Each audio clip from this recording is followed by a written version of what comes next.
the hell are you doing? What? Ron, you promised. You know how I get when all that jabbering starts, and it just makes me crazy sometimes. You know how I am. Get in. You have a show to do in 4 hours. Oh, baby, we're gonna make it to that show. You don't worry about that. You just get this Cadillac fired up and headed towards Austin. Jabbering.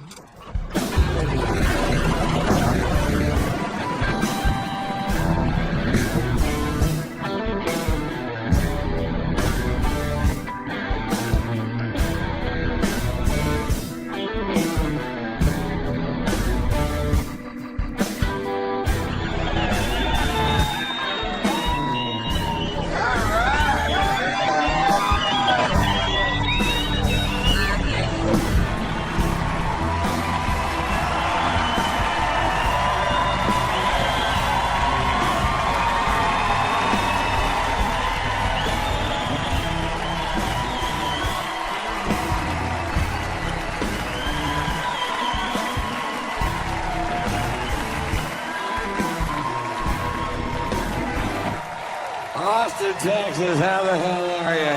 Great to be back.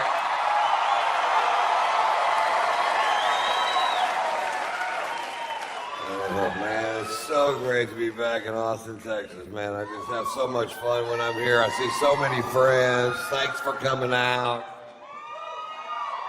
I was in Bakersfield, California Wednesday night. Boy, you people think you're stupid.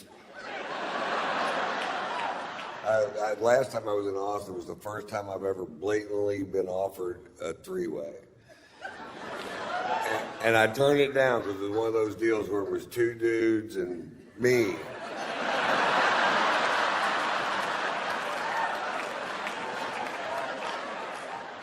I don't even watch 2.5 Men. We flew in from Los Angeles, and we were going through LAX and going through screening, and this guy's just losing his fucking mind because I guess he doesn't travel that much. He's not used to this equipment, and he's just going crazy. You know, you can have fun with that. You can do what I do. I take 2 Viagra and demand a pat down.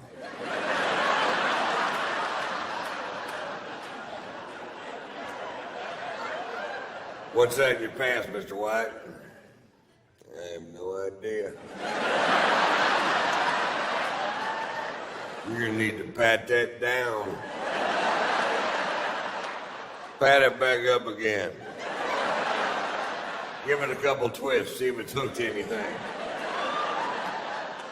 You might want to go wash your hands.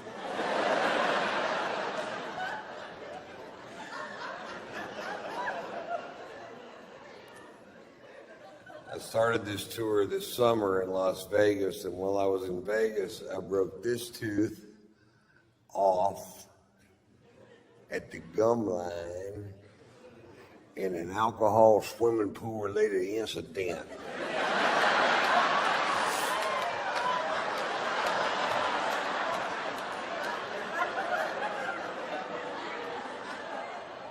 I had a show to do in 4 hours. I was drunk and missing a tooth.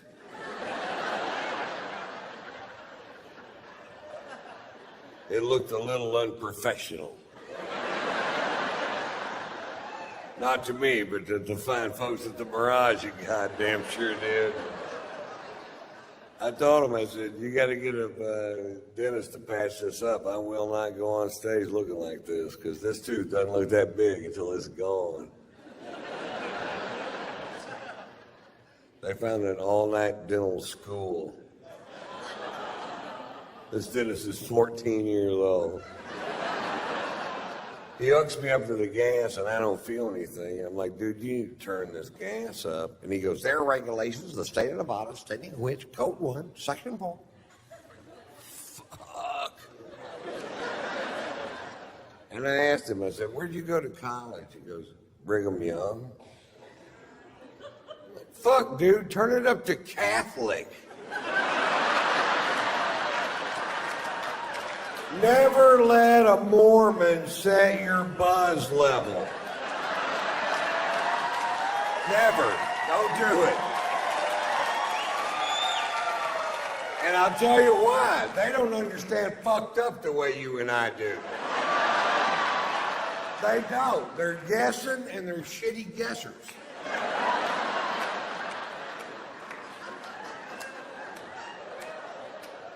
When he got through with the procedure, you could still tell which tooth he worked on because it was a different color. My teeth looked like Indian corn.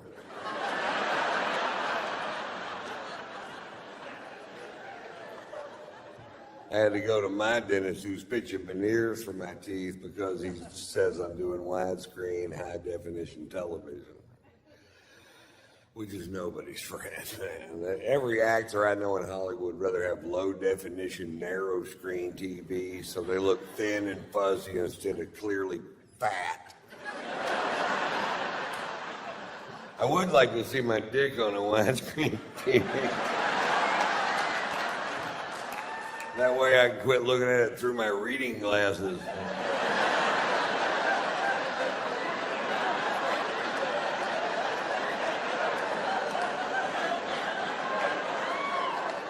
Put these on, baby.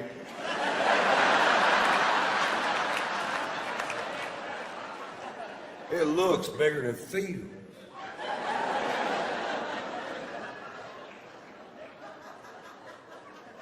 I had no idea how expensive veneers were, man. They wanted to do 8 teeth on the top and 6 teeth on the bottom, and I was like, well, how much does that cost? He says $27,500. Fuck, how much is dental school?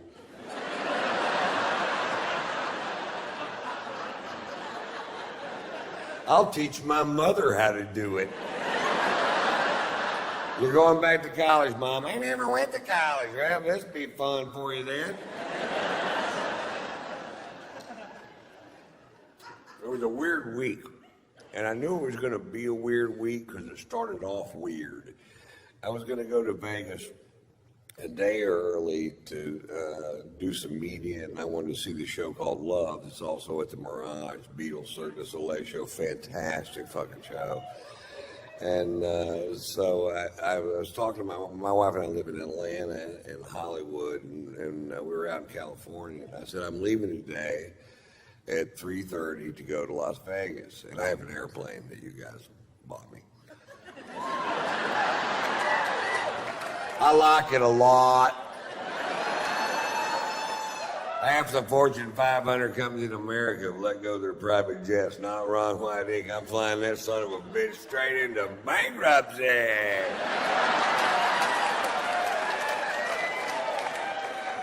I guarantee you one day I'll be living in a double wide trailer with shag carpet and I'll have a jet with weeds growing through it.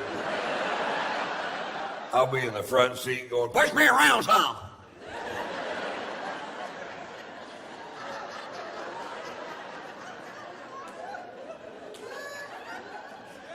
And I don't come from money. I come from the opposite of money. I come from no money. 10 years ago, I lived in a camper in my friend's backyard. He didn't even know I was there. It wasn't even a nice camper. It was like a homemade pop-up camper. It looked like somebody had duct taped a tent to a golf cart. I had a 20-inch Coleman television.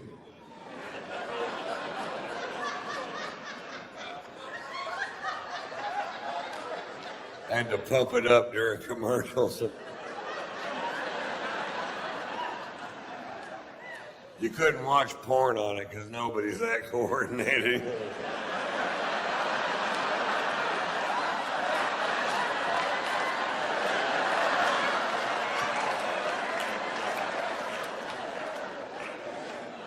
I was broke. I owe the IRS a bunch of money because I don't understand how that works. It's confusing.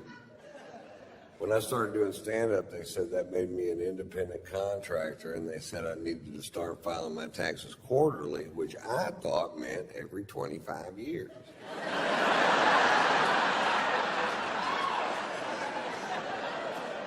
My brain won't wrap itself around shit that complicated, man. My brain does this. That's it. That's all it does.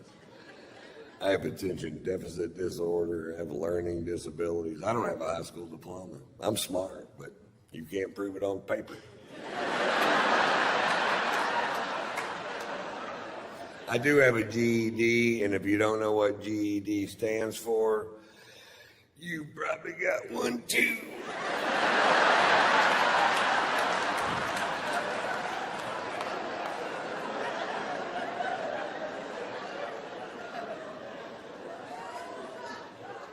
Anyway, I told my wife, I said, I'm leaving today at 3:30 to go to Vegas. My wife's singer-songwriter, composer, Margot Ray is her name, and a brilliantly talented woman.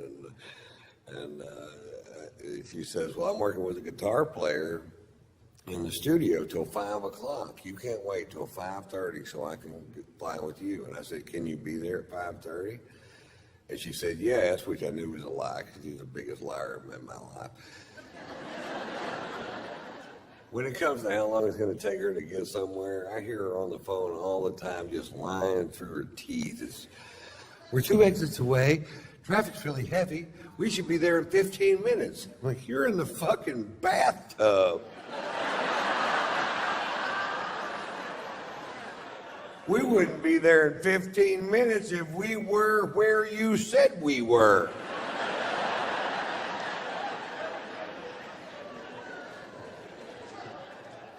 But I told her, I said, you get there at 5:30, you can fly with me. But let me tell you something, sugar tits. At 5:31, I am wheels up and I am fucking gone. I said that. Not very loud.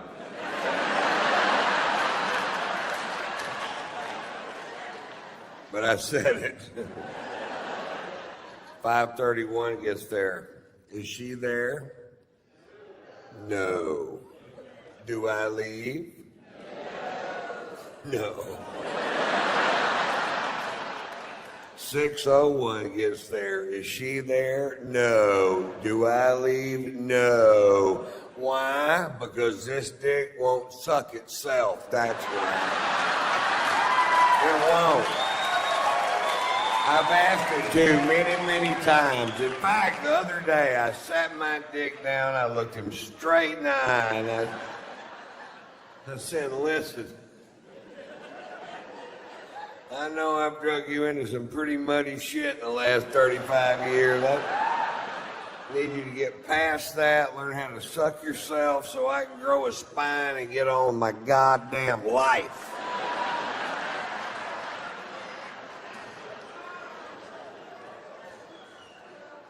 It went in one ear and out the other.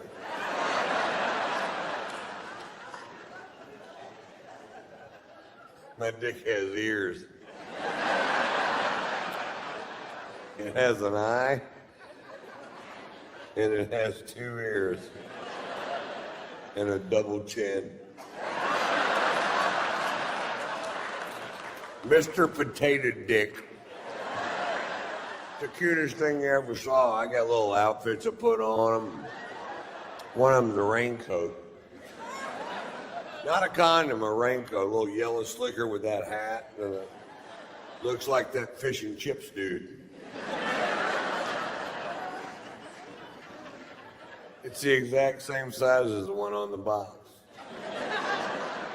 That's just an interesting fact.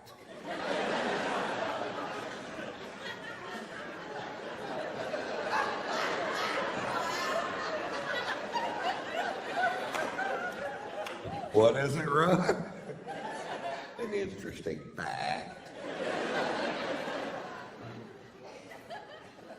Anyway, so we go see Love and Beatles Cirque du Soleil show. I'm a huge fan of the Beatles, and I just love their music, always have. And Cirque's always fun, and our shows are at the same time, so I'd never been able to see it. And I got 8 people from my camp. My wife's sitting next to me.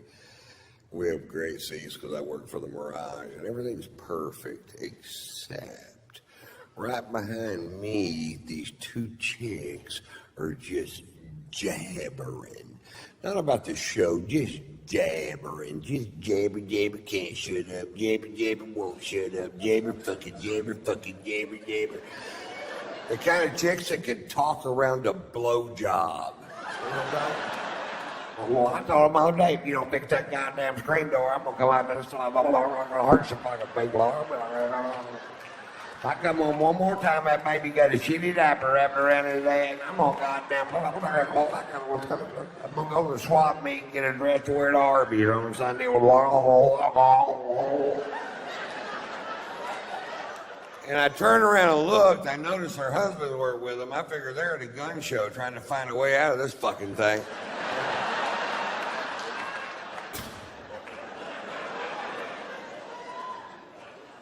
Well, that's way better.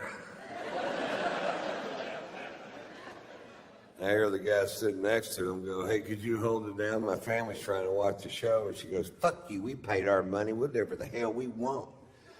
And I'm just steaming fucking pissed. They're ruining my goddamn night. I can't hear anything but that. I've been waiting for a year to fucking see this show.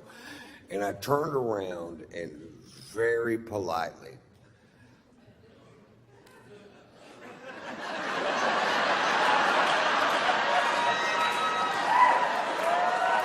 don't start with me. Very politely, I said, lady, talking during live theater as far as social skills goes is like shitting in the street. She goes, you better mind your own business. I said, you better quit shitting in the street. She goes, I'll have you thrown out of here. I said, if you don't quit flapping your fucking cock holster. Everybody heard that. Before, it was a little disturbance right behind me. Very few people privy to that one. Then 1,700 people hear me go, if you don't quit flapping your fucking cock all night.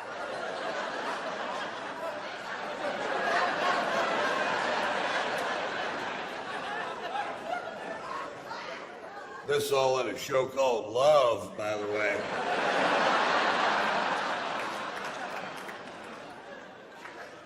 I had her murdered and buried in the desert. Vegas, baby. Careful who you fuck with. And legend has it, if you go out into the desert and the moon is full and the wind dies down, you can still hear her jabbering. I'm a street shitter. I'm shitting in the street. Did you? What the fuck was that? That's that chick Ron killed. They call this Jabber Gulch.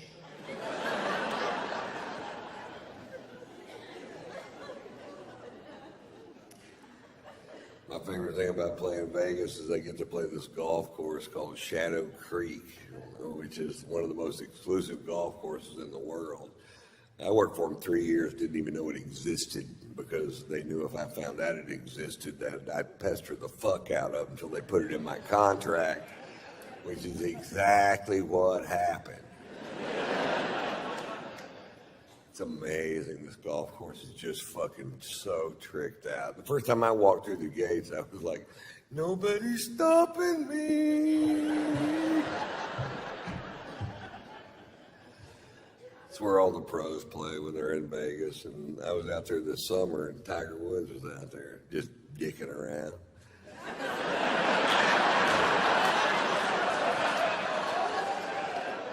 I may sign my golf glove. I got to meet the most famous person I've ever met, and I know a lot of famous people, but nobody as famous as Tiger fucking Woods. I love Tiger, man. I defended Tiger when all that stuff first came out. When I heard those initial rumors, I felt sick to my goddamn stomach for the guy because I've never been accused of doing anything I didn't do. Not one goddamn time. I did it every single time. Not once could I go, no, that was Glenn Campbell.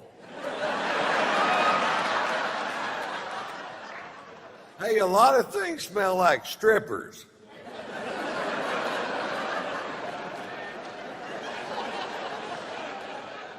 And I defended him to my wife. I said, you don't know what this guy's been through. He had his first famous golf shot on television when he was 2 years old. You don't know what his home life's like. You can't judge a guy because he made one mistake. And he gets caught number 13, 14, 15, 16. I started going, God damn, Tiger, come on, buddy. And it got to the point where every time he got caught with another woman, my wife would go like this. What? I don't even know the fucking guy. You act like I was holding his dick the whole time. We watched him make that long apology on television, and afterwards my wife goes, well, do you think a guy like Tiger could quit cheating on his wife? And I said,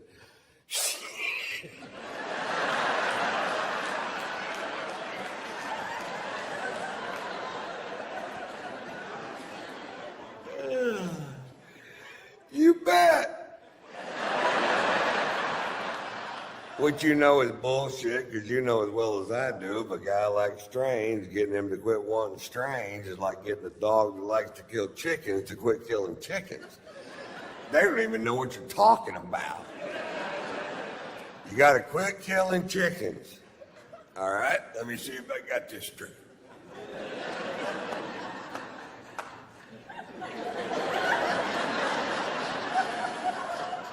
I can still kill chickens.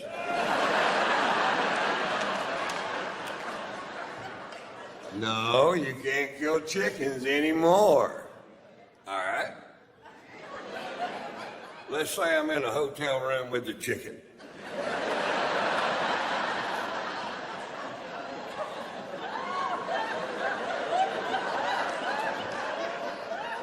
Let's say the chicken just wants to touch me. Can I kill that chicken? No?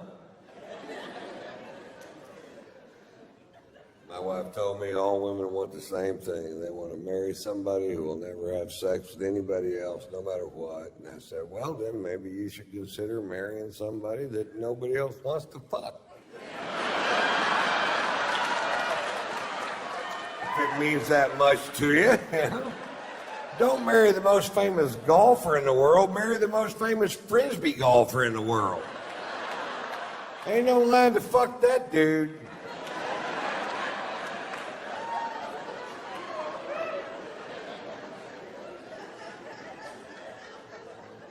We had a chat about cheating that day, man. My wife told me, she goes, listen, Ron, let's get this straight. Sex is sex, period.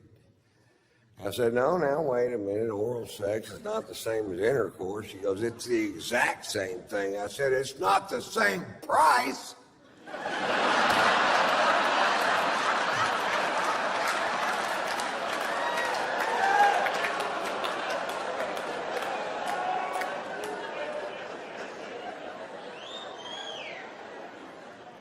I heard that on the radio.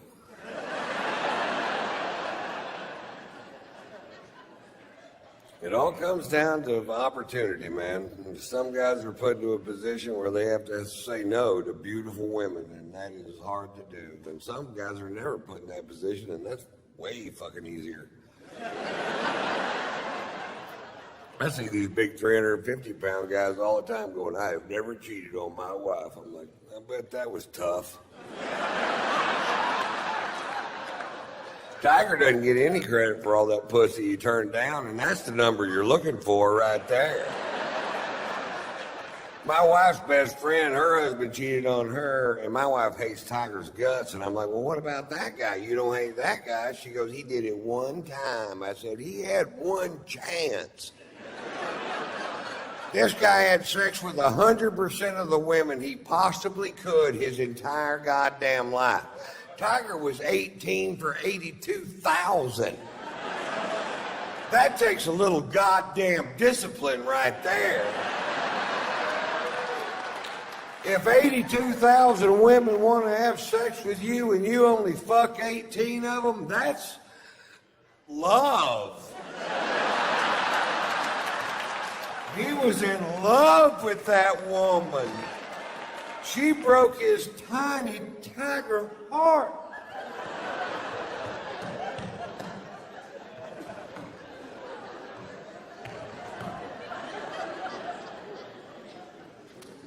He lost all those sponsors, which never made sense to me because his core fan base is men. I don't know, one guy in America gave a fiddler's fuck what he did.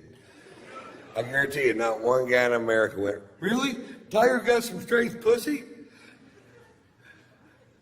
I'm dropping AT&T. Not one guy gave a fiddler's fuck.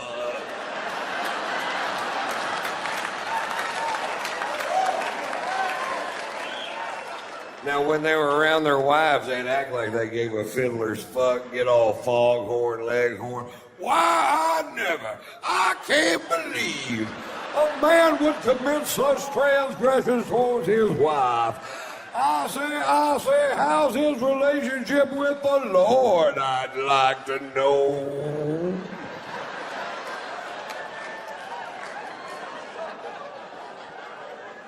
Then as soon as they're around their buddies, they're like, wonder what kind of cologne he wears.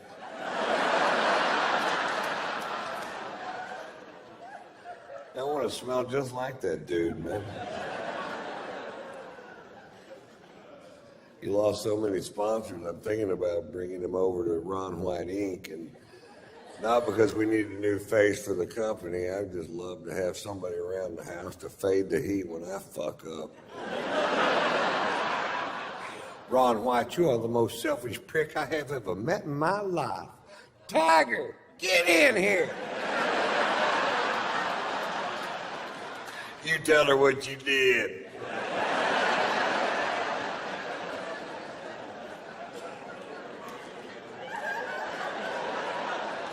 Ron White, you're the finest man I have ever known. I shall fall to my bended knee and suckle your penis. Well, thank you, baby. Slow down. Watch out for those ears.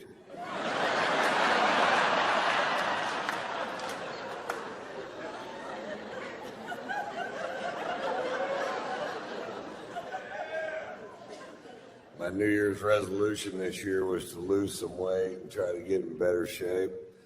And I was working out yesterday, and I hurt my fat.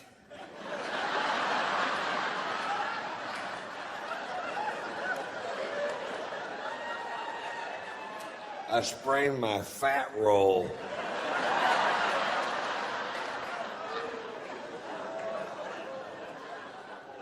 Everybody in my camp's on my ass about taking better care of myself. I'm like, what?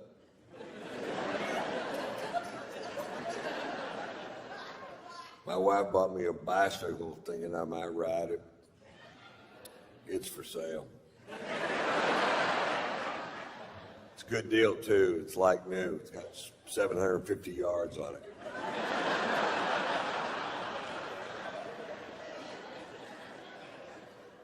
My wife wants me to start doing yoga with her, and I said, wait, baby, I'm not that flexible. And she goes, you can bend over and touch your toes, can't you? I said, the only way I can touch my toes, somebody cuts them off and hands them to me. I can't even stand on one foot unless somebody's shining a flashlight in my eye.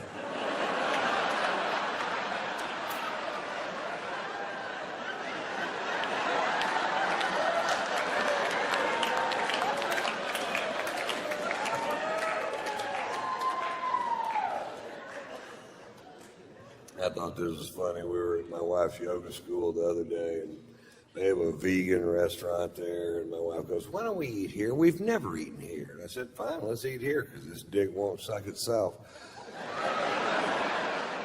It's all about compromise, folks. And I take my tray around to all the bean sprout piles, and I get to the cash register, and my tray is empty.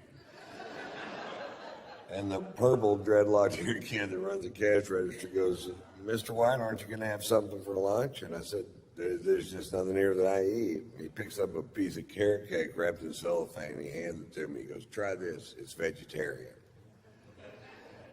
The carrot cake is vegetarian? Yeah. So you mean to tell me there's no ham in this? Because my mother makes a meat lover's carrot cake. It's got sausage, pepperoni, hamburger meat. Not really heart healthy. She serves it with a Lipitor and a stent.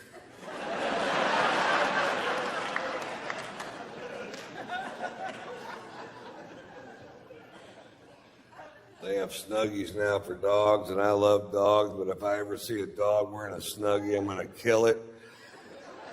Because that's what I think the dog would want me to do.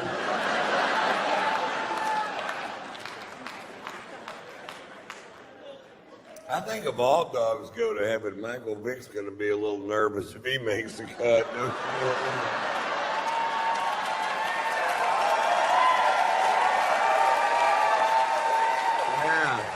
There's going to be an awkward pause at the pearly gates.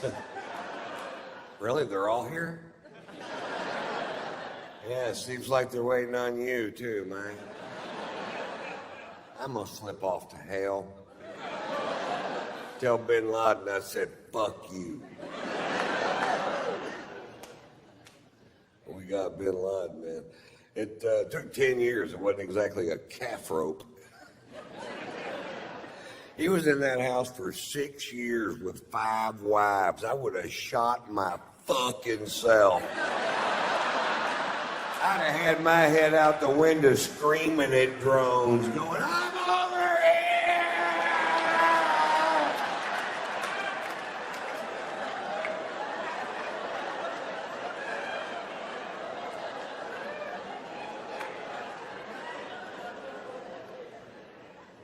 Women. We have a little French bulldog named Pearl, and the other day my wife said, "I finally figured it out. That dog is jealous of me. That dog loves you so much, she can't stand it if I'm in the same room with you." And I said, "Oh, don't be ridiculous." And she walked into the kitchen, and when she did, Pearl jumped on my stomach and said, "I can have all your babies at the same time."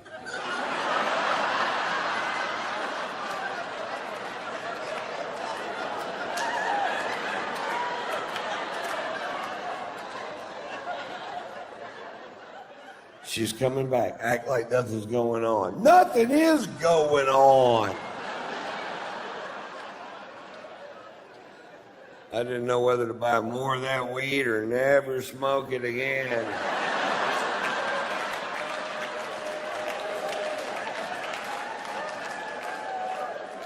I went with A.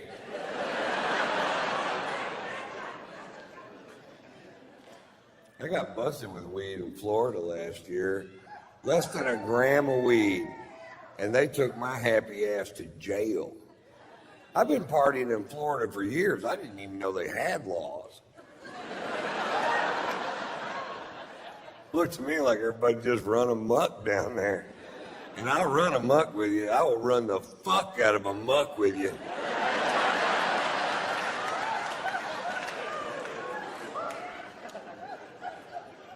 They took me to jail, man. And I'll tell you what happened. I fired these 2 pilots for being dickheads. And there was such dickheads, they started following my plane around on a software called FlightAware. And if you know the tail number, you can follow any plane in the world anywhere it goes. And then right before I'd land in a town, they call the cops, tell them it's a drug plane. So the cops would come fuck with me. It was pretty fucking funny. Then they were on the news in Atlanta, where I live. Both of these assholes live on the news going, Ron White is out of control. He gets drunk on his plane. He smokes pot on his plane. He has sex on his plane. I'm like, this is my plane we're talking about, right? Not like I did that shit on a Delta flight, for fuck's sake.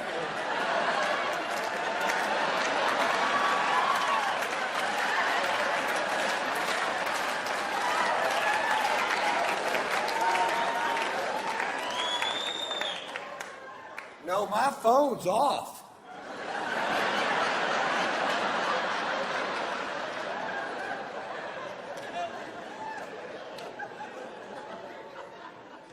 My wife got pissed at me when I got busted with that weed, and she smokes pot. What the fuck is up with that? I come home, she goes, you smoke too much pot. I said, oh, let me get this straight. You smoke the correct amount of pot.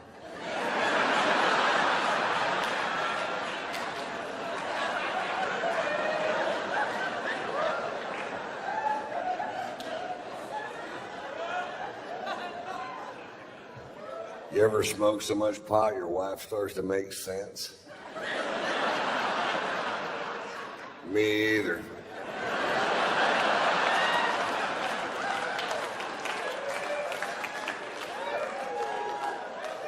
I have this reoccurring dream that my wife gets run over by a bus. Does that make me a bad person? I'm driving the bus.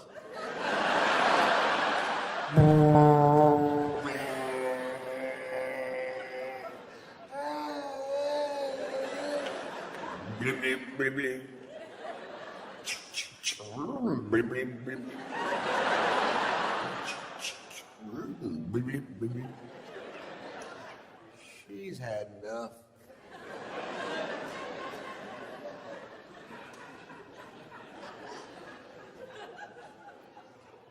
Early last year in Florida, at SeaWorld of Florida, an animal trainer was killed by a killer whale. Huh?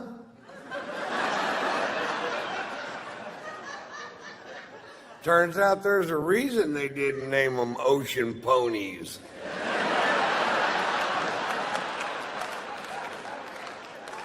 Some things are exactly as they seem, folks. Killer whales kill. Pilot whales wear dark sunglasses. I'm not sure how the sperm whale got his name, but I'm not getting in the pool.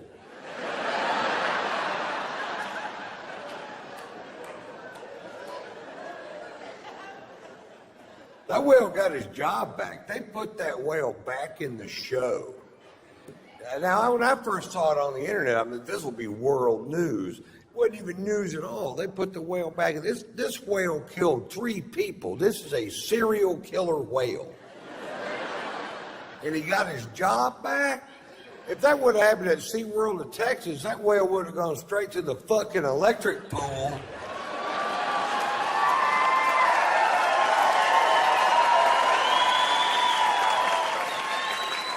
And that's just a regular pool with a toaster thrown in it. People think they're expensive to make, but it's like $14. You can reuse the extension cord. People don't know that. You can get another toaster. Ew. They busted a sushi restaurant last year in L.A. selling whale, and they fined them $200,000. And, that is so fucking wrong, man. To take a 50,000-pound majestic animal and serve it up 2 tiny slices at a time. You fucking. Oh, that's good. Got any more? Shit, yeah, we do. We have a shit road.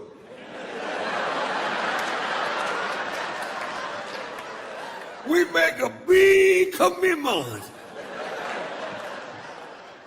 I don't know how I got caught. Maybe that 14-foot fin hanging out of the dumpster.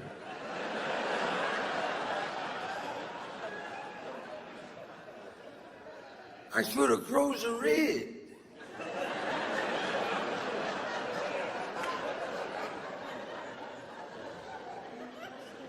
Yeah. Probably should have closed the red.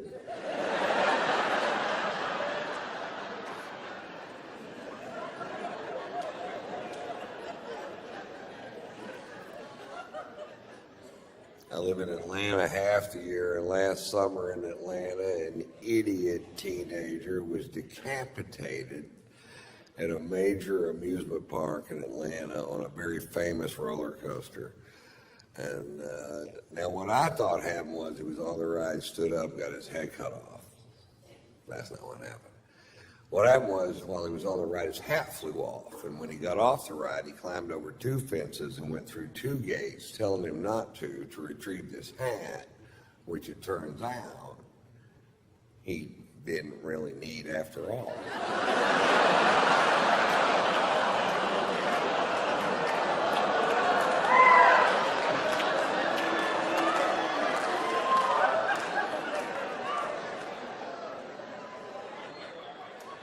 Wow, that story's dripping with irony, Mr. White.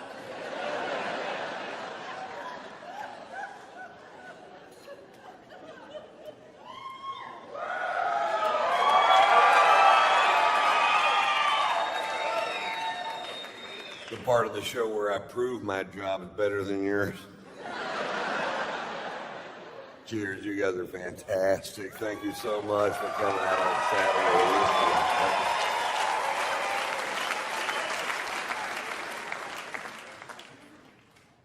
I was at home last week and my nephew called our house, and I never answer the phone at my house, ever. And I think he was surprised that I did. And I answered the phone, he goes, Uncle Ron, is that you? I said, yeah, it's me. He goes, Uncle Ron, did you know it's okay to be gay? This is why I don't answer the fucking phone at my house right there. Now it's my problem. I'm like, well, you're right. It is okay to be gay. Do you know what gay means? He goes, that's where a man likes a man or a woman likes a woman, but they can't have babies. Pretty close. You believe that 6 years old, this kid knows what gay means? I didn't find out what gay meant till I started hitchhiking.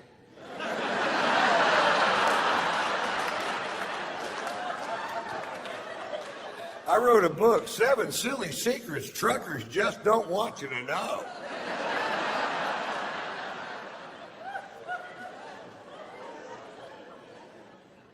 My wife and I are big fans of the reality TV show on HBO called Pornucopia, Sex in the Valley. It's a reality show about the pornography industry in the San Fernando Valley, which is where most of it's made. And we bought the first season because it's fucking hilarious. And this one episode was about guys that were straight porn stars, but they were doing gay porn because it pays 5 times the money. And they're interviewing this guy, and he goes, yeah, I was in a scene yesterday with 5 guys at the same time, and I'm not even gay. I was like, you're gayer than I am.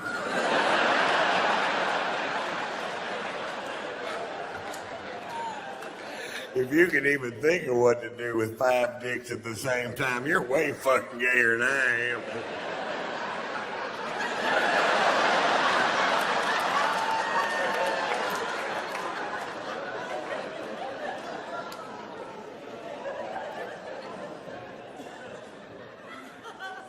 I was having dinner, this is a gay part of my show. I was having dinner the other night with this CBS executive, and who I've known for years. Great fucking dude, man. And he's gay, and I've never said a word to him about being gay. I just knew that he was. And we're having dinner in Beverly Hills and talking about a potential show. And this chick walks into the restaurant that's LA smoking fucking hot, man. Probably an actress or a model. And she was an ILF, which means I don't care if she has children. I don't think the letters line up, but that's what it means. She sits at a table kind of near us by herself. And I'd had a couple bottles of wine with dinner and a couple scotches before that, and I was pretty drunk. And I said, "You mean to tell me that does nothing for you?" And he looked at her and he goes, "Not a thing." I said, "You mean you would rather have sex with me than her?" "Not by much."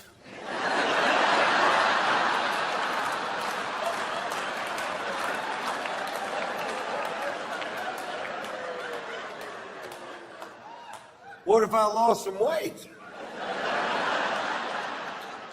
I'm doing yoga, and I'm eating ham-free carrot cake.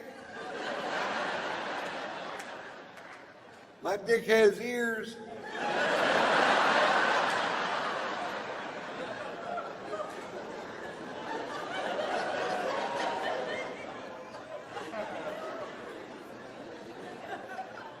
That's my favorite thing about LA is the people out there are just so goddamn pretty, man.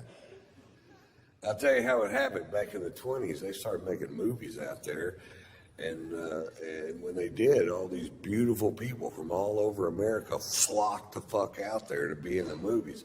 And they couldn't all be in the movies. Some of them got regular jobs, but they met those people that were in the movies. They got together. They had these beautiful babies. And those babies grew up and met other babies from the same area, and they got together and had even more beautiful babies. And almost the exact opposite thing is happening right now in Kansas.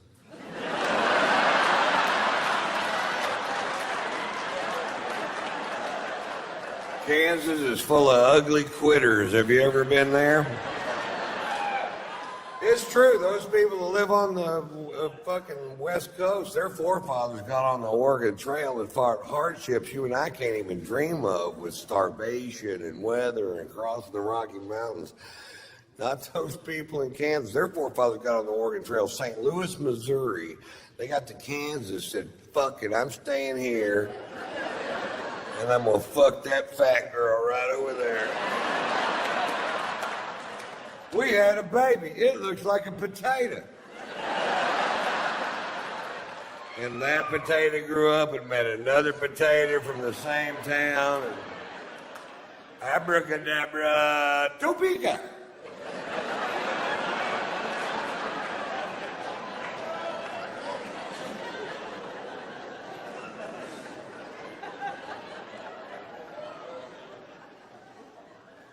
My wife came home from the store the other day and she goes, "I was in the produce department today and this guy told me I was beautiful."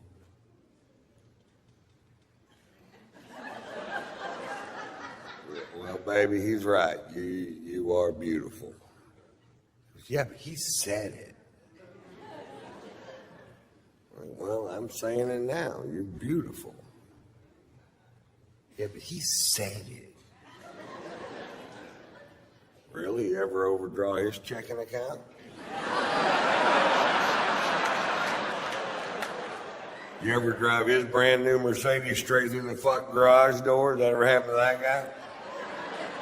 "It happened to me, and I think you're so hot, I fuck you anyway." And if you're one of these guys going around to grocery stores telling married women they're beautiful, hey, fuck you. Kill your own chicken, you mother. Chicken killing.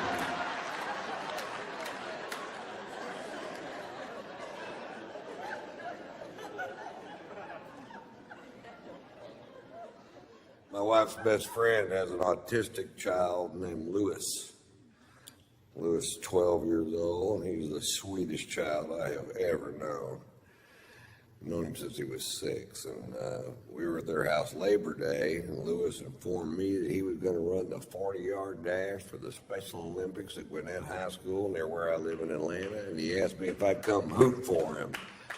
And I said, "Lewis, I'd love to come hoot for you. I just need to check my schedule." And he goes, "We checked it. You're clear."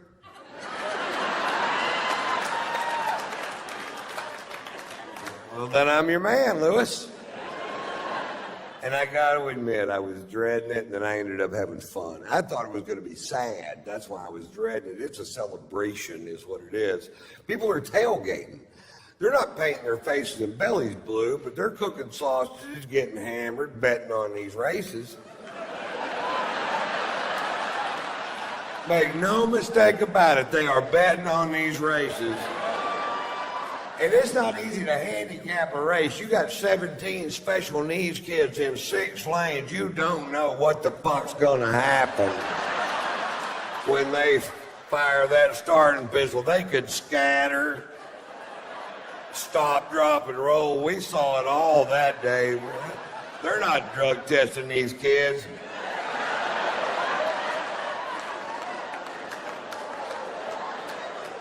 And they announced a 40-yard dash, and I was making a little wager on my man Lewis, which I did for $100. And I was looking down at the track. I'm up in the stands, and I was trying to figure out which one's Lewis, which isn't easy because they all wear the exact same thing. They wear Special Olympics T-shirts, Special Olympics shorts, which they got that day. But you can wear whatever footwear you want. And Lewis, for whatever reason, had chosen yellow rubber boots.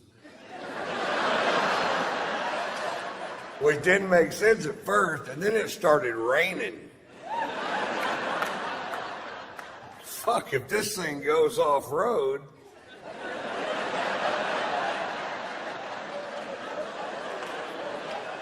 I got a natural mudder. And Lewis won. The yellow blur.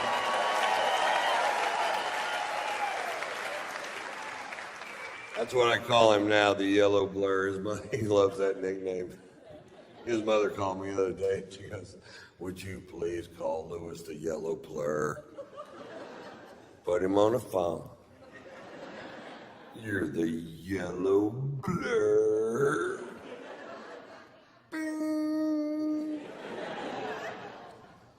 It's not like professional sports. You go to a Lakers game, you wave at Kobe Bryant until your arm falls off. He won't wave back to you.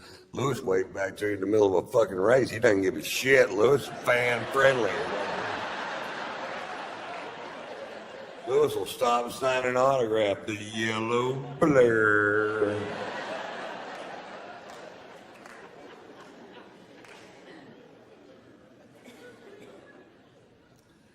I took my son Tater Tots to Europe this summer.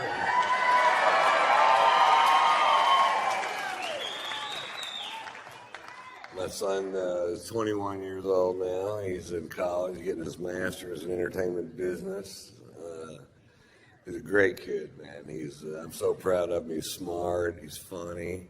He has my brain's high-end peaks without my low-end problems. That's some good goddamn news for Daddy right there. We've been monitoring it. He's funny. I was doing a corporate gig in Orlando where he goes to college, and I was backstage with him. And I don't get asked to do a ton of corporate gigs because what do you want your corporate image to be? We were hoping for an overweight alcoholic that smokes and cusses. Let's call Lewis, see if Ron's free.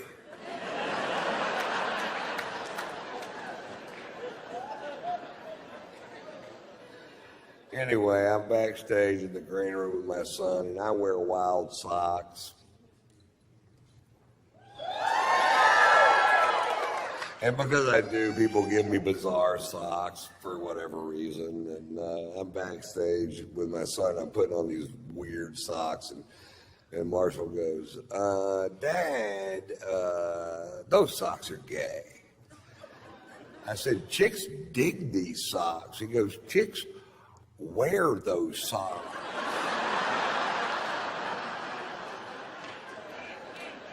All right, he's my kid. You can stop those tests. I love his mom, man. His mom's great. She's my second wife, and I never argued with her ever. She didn't want to be married to somebody that was always going to be on the road. The only argument I ever remember having with her was when he was a toddler about whether or not we should spank him. And her contention was that if you had an argument with an adult and you disagreed with him, you certainly wouldn't hit him. I said, I would if they peed my face.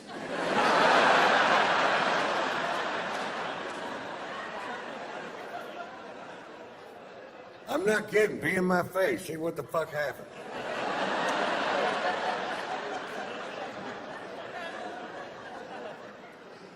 She busted him with internet porn when he was 15, and I felt so sorry for him. She called me just squawking. And I felt horrible for the kid, because when I was 15, I was so horny I could jack off to the Sears catalog. And that's just big girl panties and lawnmowers. I can't imagine being 15 years old and having an unstoppable stream of pornography piped straight into your goddamn bedroom. When I was a kid, I had to earn porn, man. You had to wait till your friend's dad went out of town on business. You had to pull down a rickety spring-loaded attic ladder. You had to crawl up into a dusty, spider-ridden fucking crawl space, forage through cardboard boxes till you find an 8mm reel. Then what? Learn how to work a fucking projector, that's what.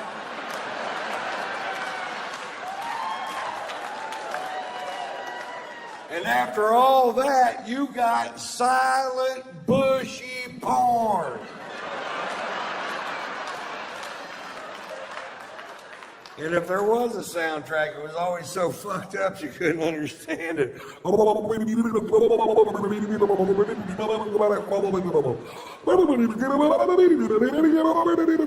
gotta stick his finger in her ear? No, his penis in her rear. Watch the movie.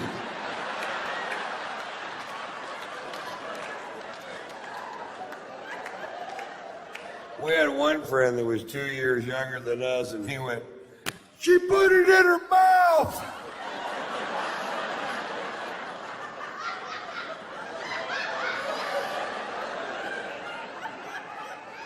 I didn't know she was gonna put it in her mouth.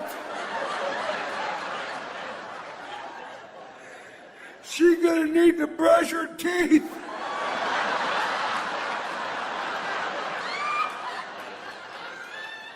Not yet, but she will. Watch the film. Note to self, put it in her mouth.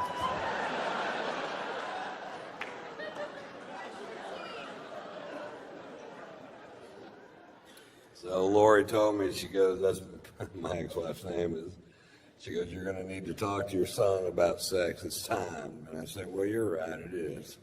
And she goes, when are you going to do it, Ron?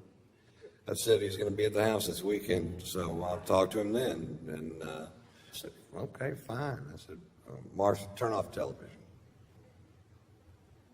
I said, turn it off. I need to talk to you. All right. I said, I want to talk to you about sex. He goes, oh, Dad, come on. I said, nope, you're 15 years old. It's time we had this talk. And he goes, okay.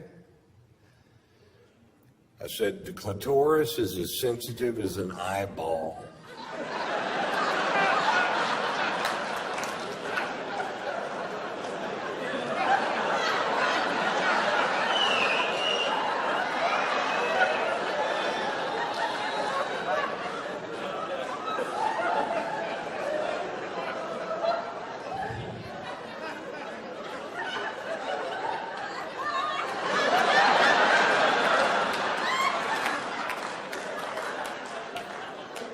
Is that it? That's all I got. Don't go rubbing on it if it's dry. Turn that TV back on, boy. What about safe sex, Dad? Yeah, it's never safe. Their husbands always come home. That's a fucking myth.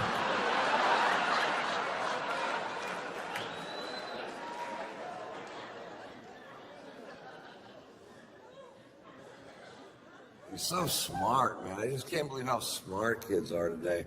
He can answer any question that you can come up with in 2 seconds off his phone. He's a computer freak anyway, but you ask any question, doesn't matter, world geography, world history, a note in a song written 300 years ago, click, there it is. When I was a kid, I had to believe my mother. That's it. That's all I had. Mommy, where do rainbows come from? Well, 3,000 years ago, an 800-year-old man named Noah was commissioned by the Lord to build a giant ship, and all the animals, 2 by 2. You try to run that crap by a kid today, they're like, click, click, bullshit.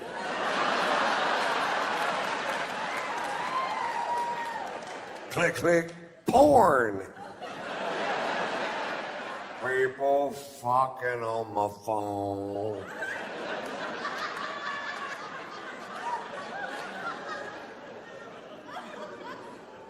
If my mother didn't know the answer to a question, I had to go to the library, which is a building where they used to store the knowledge. Now it's just a place where homeless people piss. Well, my mother used to drop me off at the library when I was a kid, and I was always so intimidated by it because it was so big, and you had to be quiet because the knowledge is sleeping, and you had to learn a decimal system made up by some fuck named Dewey.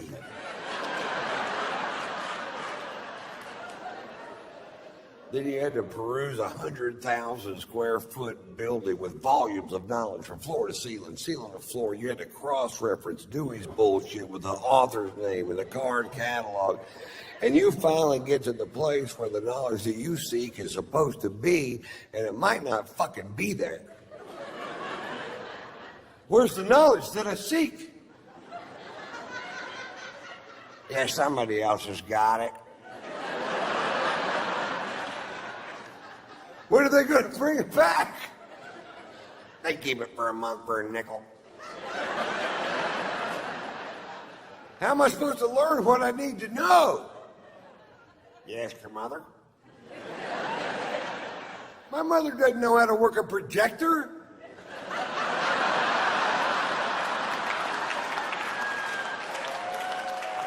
She's in dental school, for fuck's sake.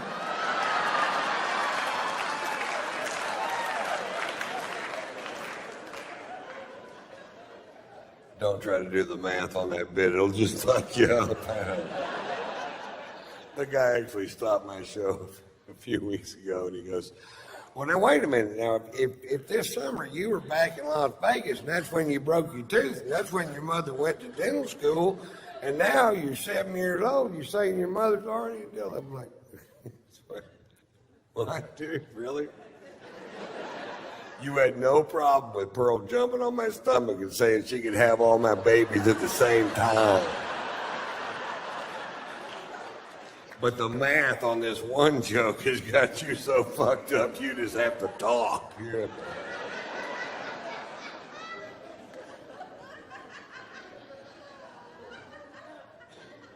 Tell you, the internet changed everything, man.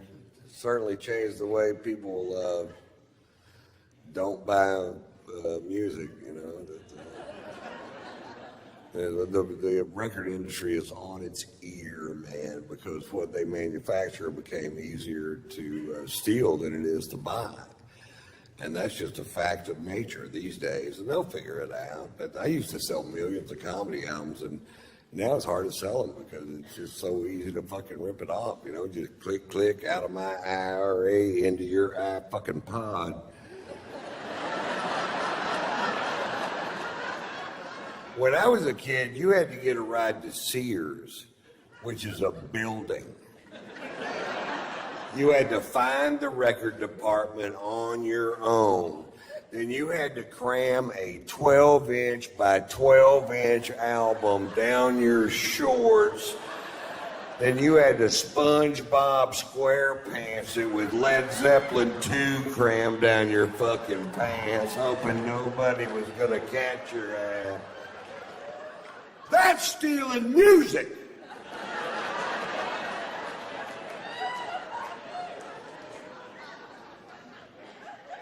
We didn't have Viagra. You had to like somebody to fuck them. I'm kidding. You didn't either. You didn't either. Grudge fucked the hell out of them. We didn't have Blue Mountains on our beer cans to tell you if they were cold. You had to open the refrigerator and reach in there and touch that beer can, or you'd never know.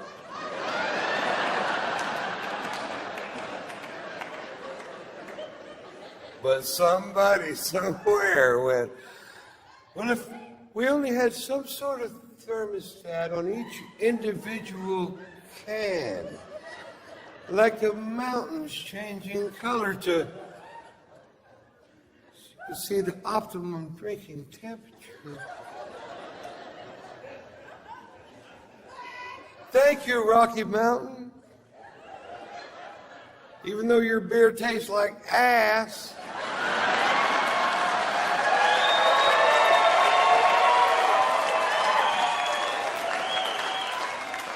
Those mountains should turn brown.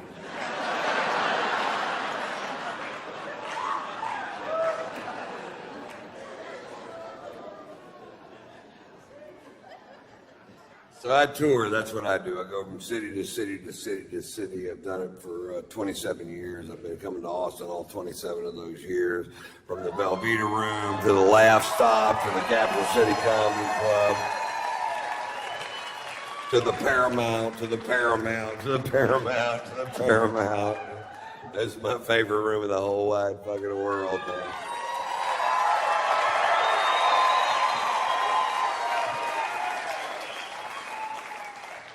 I tour with my wife usually, and I love to tour with my wife because I only have sex with my wife. I don't have sex with other women. I've been married 3 times, and that has not always been my policy. When I was young, I used to talk to my cousins about this race we were going to have to see who gets married first. I came in 2nd, 4th, and 7th.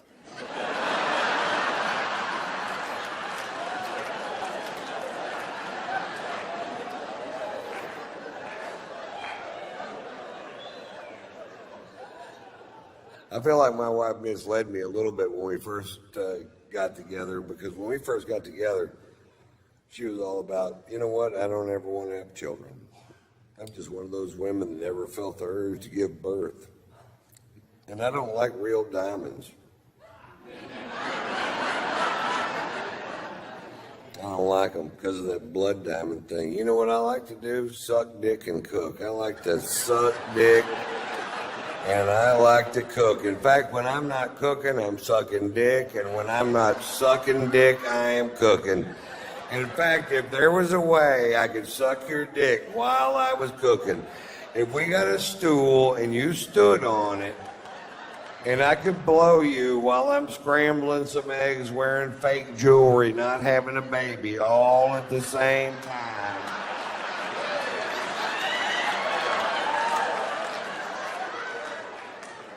That would be heaven for me. Fuck me too.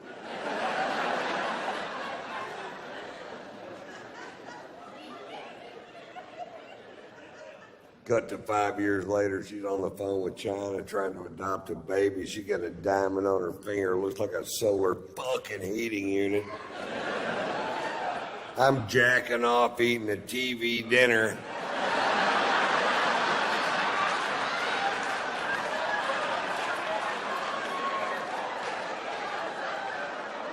Wonder what she's got under that Snuggie. But she's naked as shit under that Snuggie.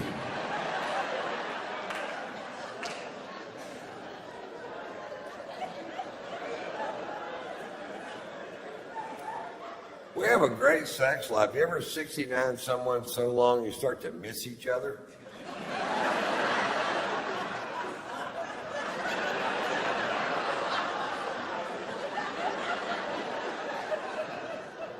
Then the snow turned to rain.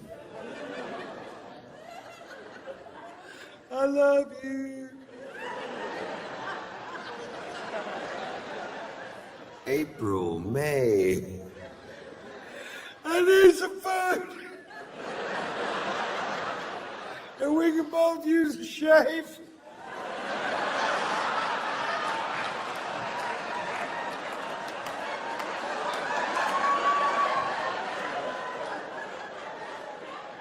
We did it one time so long it turned into another number. What is this, a 71? I have your toe in my nose. What the fuck?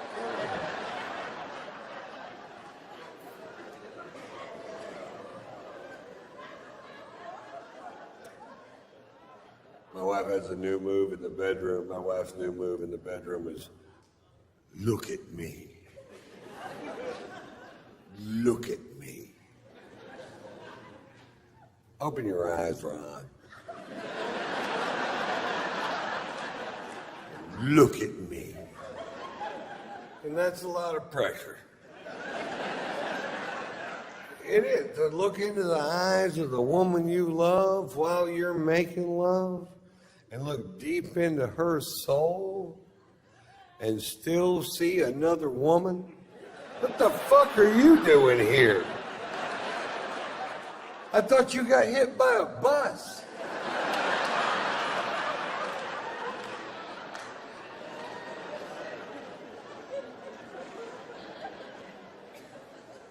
I'm great at sex. I come every time. I'm like 4,000 in a row or some ridiculous goddamn number. I'm gifted, really, I guess. My wife's maybe a third as good as me. I don't think she's trying.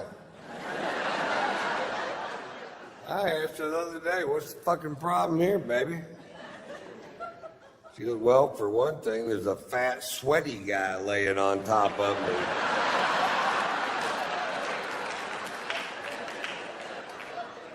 Well, that'd break my concentration. Get off me, dude. I'm trying to come.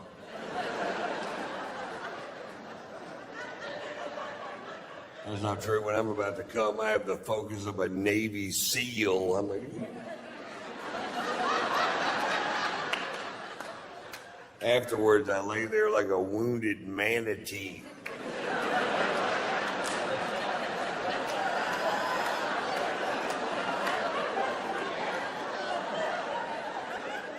Poke him with a stick, see if he moves.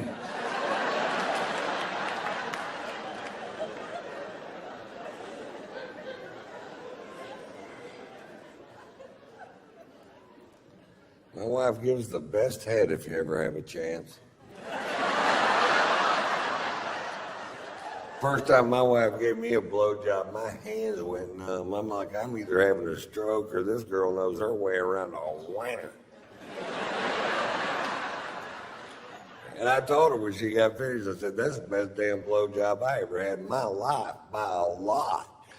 And she goes, I know it's kind of weird because I used to be not that good at it. And I was talking to my friend Ted, the florist that lives down the street, and I just asked him how he does it.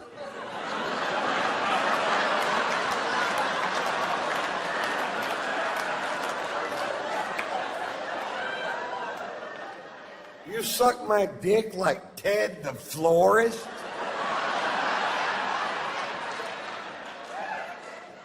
Well, that motherfucker knows what he's doing, I'll tell you that, Now every time I see Ted, I'm like, you ought to open a school, dude. Call it Ted's Head. Tulips for every occasion.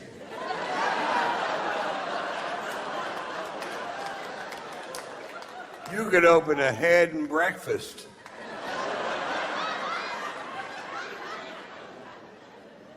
Well, then what would my slogan be?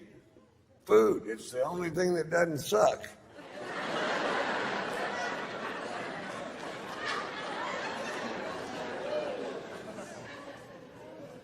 You guys have been fantastic. I'm going to close with my,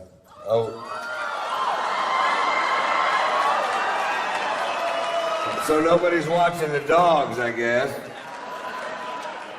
I'll try to get Pearl to play Bite My Face. Pearl's favorite thing, she can have all my babies at the same time. Her favorite thing in the world is for me to bite her face because she's like a billy goat fucking elbow or whatever. It has no feeling in it. So if I lay down on the floor, sometimes, and she didn't do it last show, so you have to be quiet.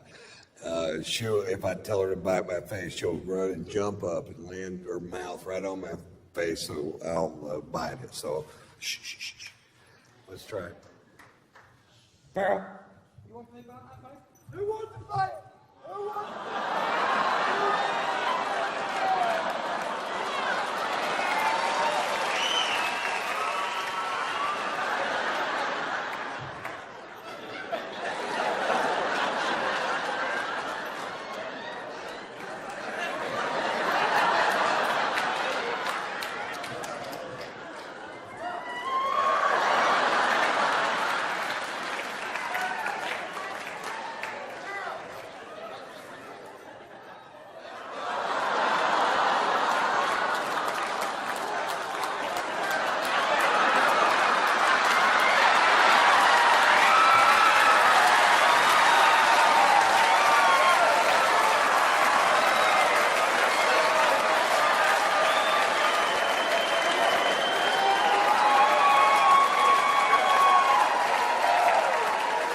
Well, that went way better than I thought it would.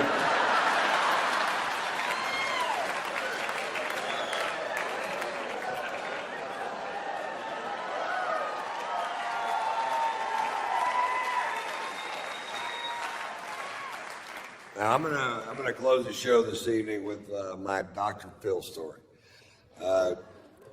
Dr. Phil McGraw is a friend of mine. We play golf together all the time out in Los Angeles, and he's a great guy. You never know. We became friends from him being a fan, and you never know if you see somebody on TV what they're going to be like in person. Doc's a solid fucking dude, I guarantee you that. He's straight as he can be, but he's a great fucking hang. And he's a great asset for me. My father passed away when I was young, and now I'm in this big business world. And I can bounce all these things that I have going on off of Doc and his 35 lawyers. And that's a big deal for me. And I'm a really good friends with his son, Jay McGraw. And, but anyway, the other day I was talking to my son about self-esteem. And a few days later I was playing golf with Doc. And I said, Doc, if you were going to tell somebody one thing to do to make themselves feel better about who they are, what would it be? And he said, finish the things you start. And I said, well, that's brilliant. And I went home, and there was a half a bottle of scotch sitting on the counter.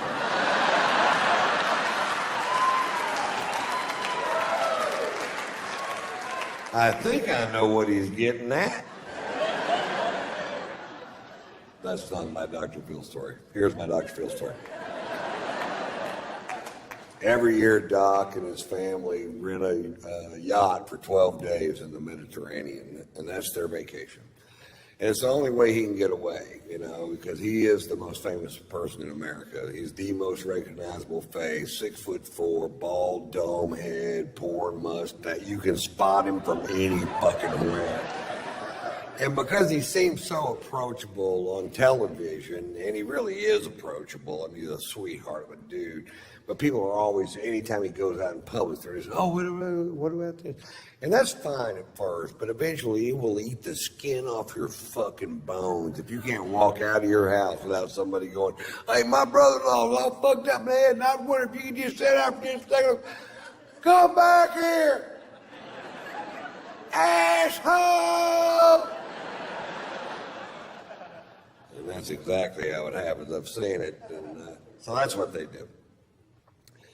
Well, this summer, my wife and I went on vacation to France and Monaco, and I need a break too. Sometimes I do 140 cities a year. I do more dates than any other comic, more cities than any other comic working the day because I just love fucking doing it. And 20 minutes from now, nobody's gonna give a fuck about what I have to say. So. While they do, I believe I'll do a lot of shows. Hey. So we're in France and Monaco, and having a great time, man. We're just, I'm really in love with my wife. She's so talented. We have a fun life together, and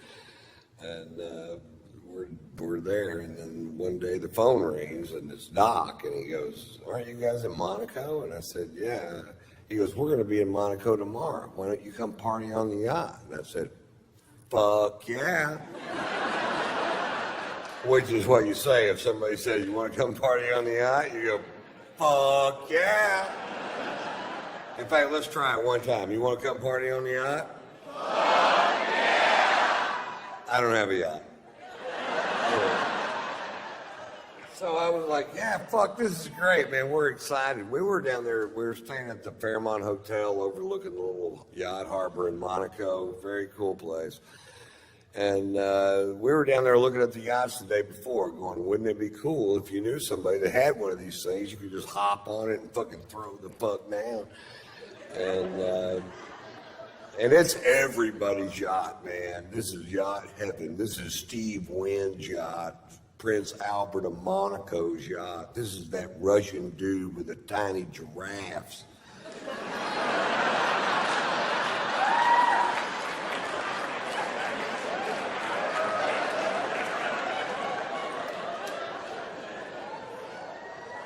Anyway, they're coming in at 6:30 the next evening. So the next morning we wake up, next afternoon we wake up and we go have this amazing lunch. And we're drinking this fucking great wine from France, probably.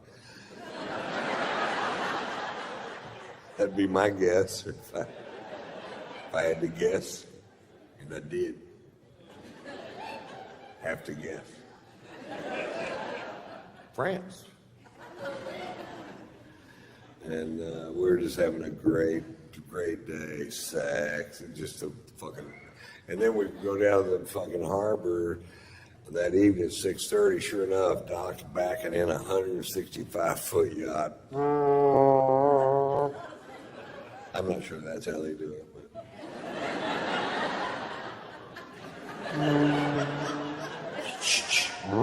Baby.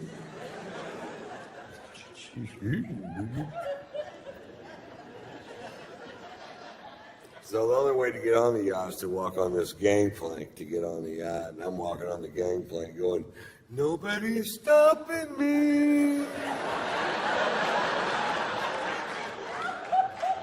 And we get on the yacht, and there's our friends from California halfway around the world. Are you fucking kidding me?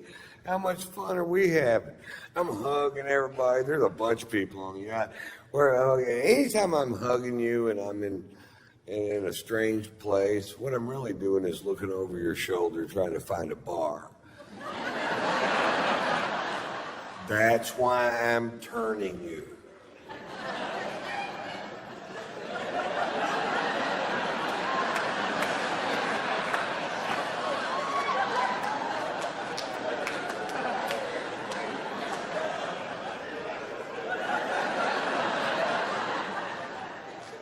I see the bar, and right in the dead front center of the bar is a bottle of famous Black Grouse, which is a scotch I started drinking when I was in Scotland for the Open Championship at Turnberry.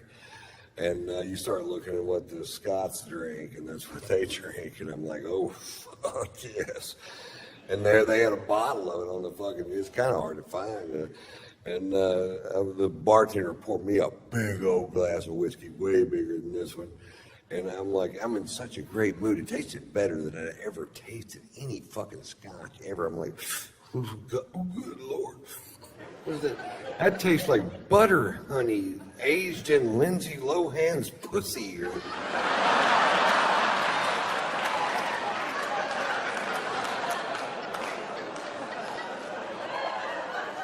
It tasted so good, I decided to skip dinner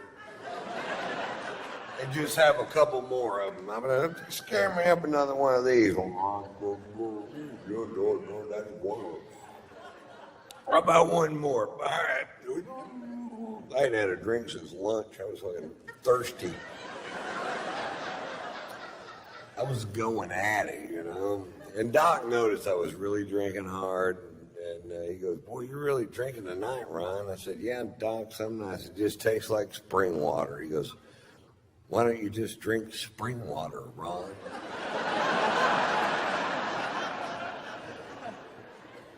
I don't know. I'm not a fucking doctor.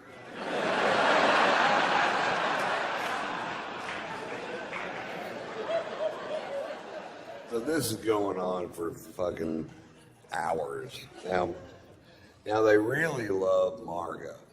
They really love my wife, Margot. Margot's sung on Dr. Phil's show a few times, and they go everywhere to see her. And Margot's a 4.5 octave classically trained opera singer that sings rock and roll and jazz and whatever. She's been singing here for years. And Robin McGraw loves to goad my wife into singing, and my wife loves to be goaded into singing, so they make a great little fucking team. And so we're on the back of this yacht, and Robin goes, come on, Margot, sing for us. And Margot gets up. There's people on the back partying on all these yachts, and there's bars on the pier, people out there. And Margot gets up and she sings. They love jazz in France and Monaco. They have jazz clubs all over the place. And she gets up and she sings a jazz standard at full voice, which I don't get to hear her sing at full voice. She sings around the house, but not at full voice. And when she sings at full voice, it makes me cry. And, oh, no.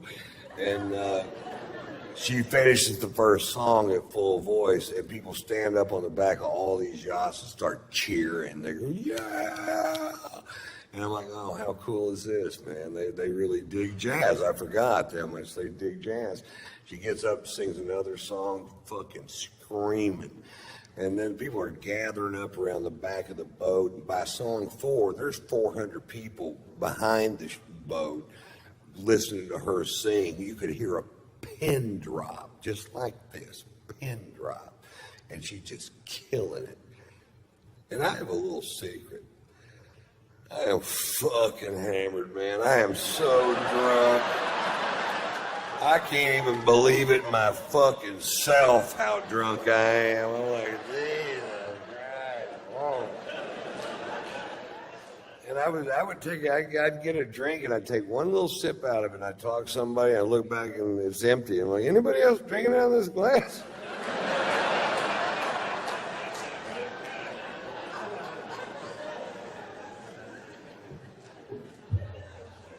Miscalculation. Anyway, she does, I don't know, 7 or 8 songs, and she goes, okay, guys, that's enough. And she sits down, and Doc goes, well, Ron, you want to do something?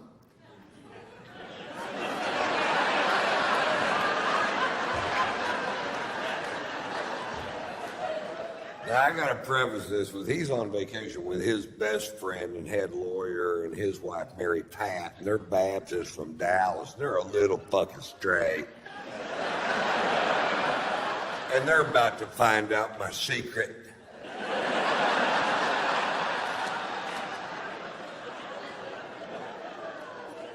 About 20 years ago, I was doing a bit that was so vile that I only did it for about a week, and I just quit doing it. I'm like, this is not the direction I want to take my crowds or my show.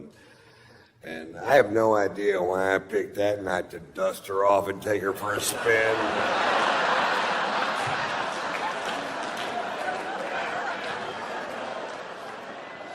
The other day, I was tit fucking Mamie Eisenhower. Right before I came, my dick slipped and went straight down the tracheal tubes. Here's the moral question. Do you pull out or dump a load into her lungs? Yachts are pulling up anchor on both sides of us as fast as they can pull them up. They're leaving the harbor so fast there's a surfable wake. There's a stampede of tiny giraffes diving off the pier, swimming towards the ocean in certain death. People are pulling their kids off the pier. I went, I don't think they heard me. I'm going to do it again. Doc goes, that's enough out of you, Ron. And Margot's tapping me out. You ever been tapped out? Come on, baby. It's time to go. She's seen it.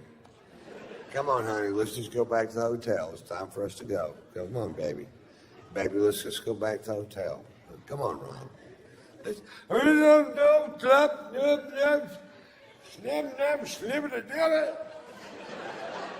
And I speak fluent drunk. That means I don't know why you want to have a, why you want to leave. I'm having a perfectly good time.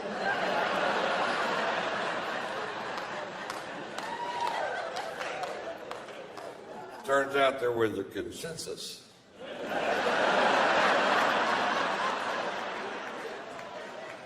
I'm like, okay, I'll leave.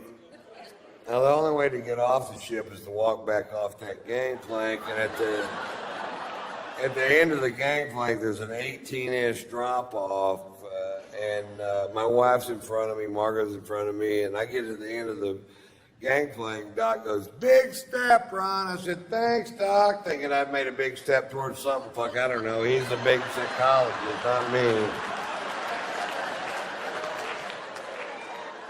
It's amazing how much speed you could pick up in 18 inches. It's nothing like falling over on the same level that you're already on. I slammed down to that fucking pier. I landed square on this elbow, dislocated this shoulder, put a 4-inch gash down the back of my arm, and I was so drunk I just bounced off that pier.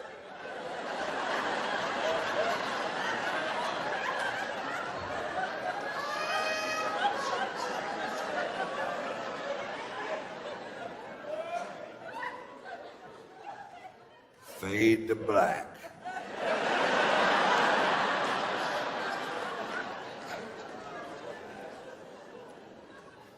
I wake up the next morning with the shoe buddies.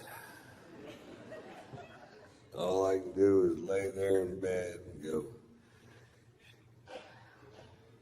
shoe buddy.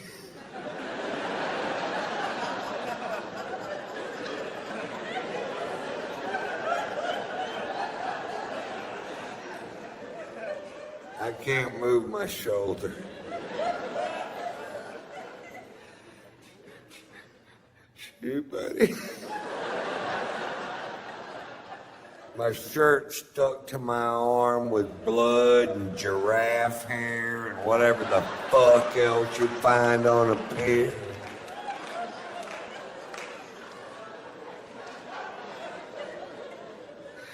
Shoot, buddy. I have a wet Jolly Rancher in my armpit. Sour apple. Had to cut it out with a pair of scissors.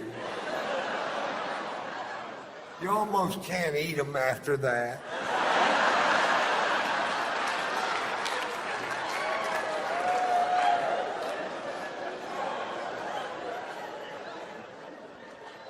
Shoot, buddy.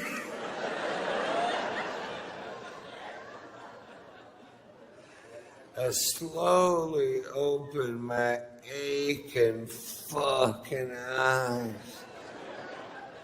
And there's Margot.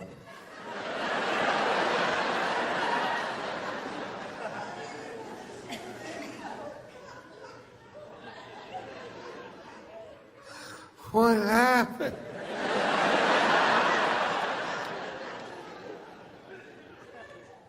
You got really drunk last night, Ron.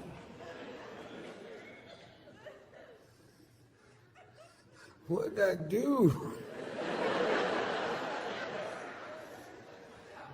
Well, you did the tits fucking Mamie Eisenhower story.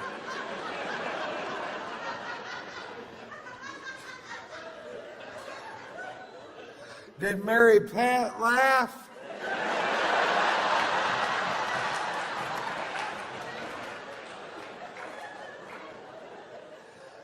Mary Pat left is what Mary Pat did. Shoot, buddy. You think they're going to invite us back over to party on the yacht today? Because I don't know what's going to happen now, Ron. I don't know. Walks out of the room, slams the door. And I just start berating myself. I'm like, why do you do that, Ron? Why do you get so drunk it ruins things for other people? Why can't you just drink like a regular goddamn person? Is that too much to ask? You have a wonderful son and a beautiful wife, a great career. Why don't you make some changes in your life that'll make a difference in the long run? And about then the phone rang and it was Doc and he goes, you guys gonna come party on the yacht? And I said, fuck yeah! Thanks for playing along. I've never performed for a better crowd in my goddamn life. Bless your hearts for listening so intently.